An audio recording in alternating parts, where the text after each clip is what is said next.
Hey everybody, nice view, right?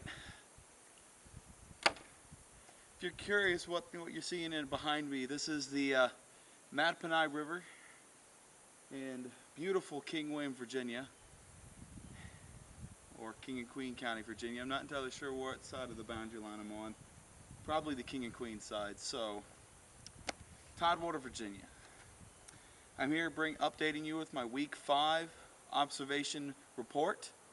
I hope that you've been doing well and you're excited to hear what I have to bring. This week we'll be going over a new type of observation that we've done this week. It's called shadow observing a student or student group. This week I chose a student from one of my classes and observed him around for a majority of his school day. Observed his behavioral patterns, and I'm going to quickly go over that. So I hope you enjoy it and are in for the ride. So on to the work. So my student, I'm not going to reveal any part of his identity in any way. For now, he will be known as Jason.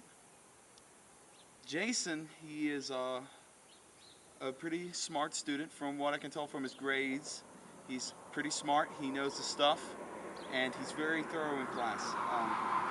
Some of the notes I took from him, I tried to take a chronological account so I could look back and see what he did the entire day. He's a very smart student. He knows he knows he's smart. He is somewhat of a loner, but at the same time has a couple friends that he likes to talk to. Depending on the class that he's in, sometimes he'll be attentive, sometimes inattentive. For instance, in his Virginia U.S. History course, he's very attentive. He often answers questions, and he loves just to be a part of to learn the subject. His English class, he seems a little more reserved, a little quieter, and he often is just sitting in the back listening to the teacher. The third class, his chemistry class that I observed, he's very similar to not as vocal. He's very attentive, and he seems to enjoy the subject matter and know it really well. He's a very smart student. While observing him this past week, I saw him take 3 assessments, a test and 2 quizzes, and he's one of the first within the top 3 of finishing on each of the assessments. And so I can tell he's very smart. He's a very smart kid. For behavioral patterns, the point of the assessment is to just check over the course of the day, see the change of his behavior from class to class. From class to class, when he's walking in the hallways, he's very much one classroom to the next. He only gets 5 minutes to go from class to class, so there's not that much time, but he doesn't talk to anybody, just goes straight to class, very much a loner in that regard. When he had to take school photos on the day that I observed him, so going to school photos, he literally just walked straight to the auditorium, was one of the first people to take his photo, and went straight back to class.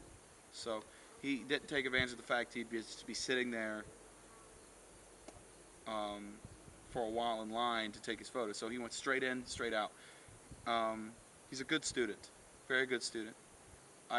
He sometimes will get a little off topic, but most of the time he is very strict and he very much sticks to the task of what he's supposed to do. And from what I can tell, sometimes he may look like he's not paying attention to the teacher, but he's probably listening. Other than that, when it comes to my student Jason, he's a very social student. He likes to talk to his friends, but at the same time he's a loner. He's kind of right in the middle, a good medium.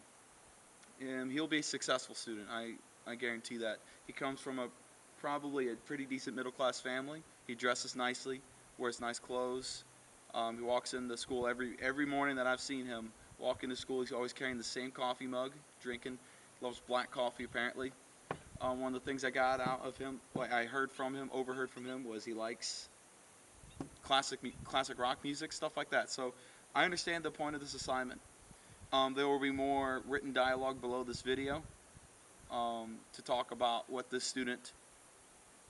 I observed from the student. Other than that, the feelings of this past week were really about normal. I've been really excited just being in the classroom. I found One of the new things my teacher was doing this week was something he's called seat work to footwork, and it's getting the students up and active. And I saw from the students a larger amount of participation from them. They were getting more, and I could see active learning happening. And it was really cool to observe that. To complete this video, my feelings of the week have been very, very good. It's been a very good week. I've been positive. I've seen that I've been getting very comfortable in my role, and I'm looking to expand upon it. So it's been a good week. I'm glad that I've gotten a chance to come home, so to say, and just spend some time at home. It's always good to have some R&R. A little too much of R&R can be bad, but if you have a perfect mix, it's always a good thing. So I hope you're all doing well, and you have a great day.